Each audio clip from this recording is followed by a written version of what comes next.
So then they figure out, like, we figure doorways, parking ramps until they get a certain number of tickets.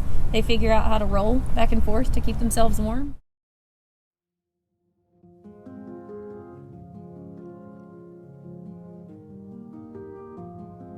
Environmental justice is a relatively new topic in the outdoor recreation industry.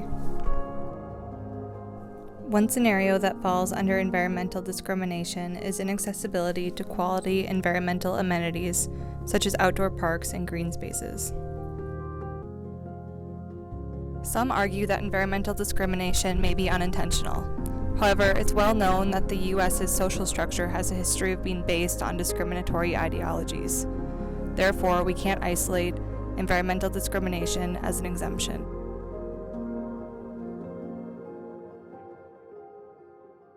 So I'm Charlotte Roberts, and I am a professor at UWL. So my name is Gracie Quinn. I'm a senior at UWL. My major is MCEA, Middle Childhood through Early Adolescent Education, and my minors are Spanish and TESOL.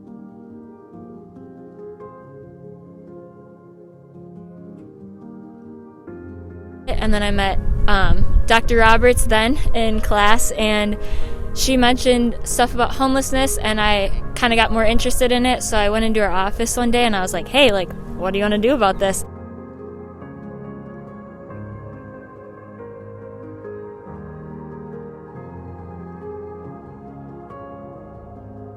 So then we were like, well, maybe we should actually ask the people that this is affecting instead of just coming up with our own ideas about it. So we started interviewing people that experienced homelessness or were very close with people experiencing homelessness. And from there, we've gotten a much better picture of what homelessness looks like in La Crosse. The stuff that we've been researching would mostly be anti-homeless or hostile infrastructure or architecture in La Crosse right now. And so that began, what do we say, medieval times? Yeah, as a roosting thing. So it was animal control. Architecture in La Crosse looks like rocks up against buildings so people can't sit against them, or curved benches, or benches with seat dividers in them, or metal up against buildings. And so a lot of this is to keep homelessness out of La Crosse, so it keeps it hidden from the public eye.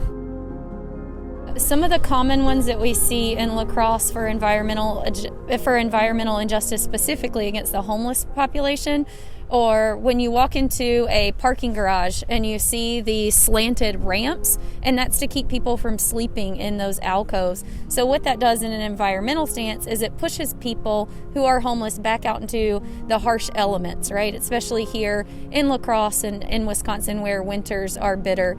Other examples of that are, we often see if people who are homeless are inside of parking garages, they can get citations, and because police officers can write citations, that goes into the legality piece of environmental injustice, because again, you're putting people who are homeless back into the elements. What do you guys see specifically in like minority and low income neighborhoods in the area as far as like their recreational spaces? So you'll notice in certain areas when you either go to the north side or the south side and you drive around, you'll see more duplex situations, apartments. And if you start going towards certain apartments, you'll kind of notice how they're situated on the outskirts of areas or along train tracks, which is really going to increase the noise pollution in that area as well, which goes back into that environmental injustice. If we look at Catholic Charities, they recently purchased a building in a neighborhood that they were going to set up for homeless individuals, and it was shut down because the neighborhood said that they didn't want those people there. And then there's been countless meetings of people that say that they don't want homeless individuals near the farmers market and like in stores or just anything, because it doesn't make the public feel safe. Instead of addressing the actual issue of why these people are homeless, they address homelessness as the problem. There's a lot of people with deep pockets in La Crosse. There's a lot of people that want to help and do well for the city and for the people. But without understanding and without like a greater understanding for the entire La Crosse community, I don't think anything will be done. I think I would just echo that sentiment. It is a lot about understanding the stories. And until we can understand and have that perspective taking, it's not financial means that's an issue. That's not an issue at all. There's the money for it. There are people ready to pass legislation, but then there are community members that have a say in that as well. And when community members aren't willing to allow people to move into an area because it's something they don't want to see in their community, then it doesn't matter how many heads you put together at a table.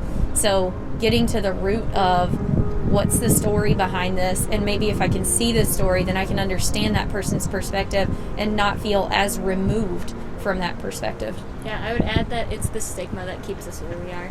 Absolutely. Yeah.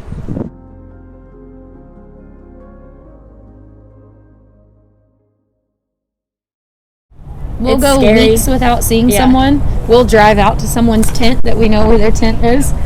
And Check on them and make sure. Yeah. I'll be they're like, doing you okay. stay, because I don't want you to find someone Yeah. that's no longer living. Yeah,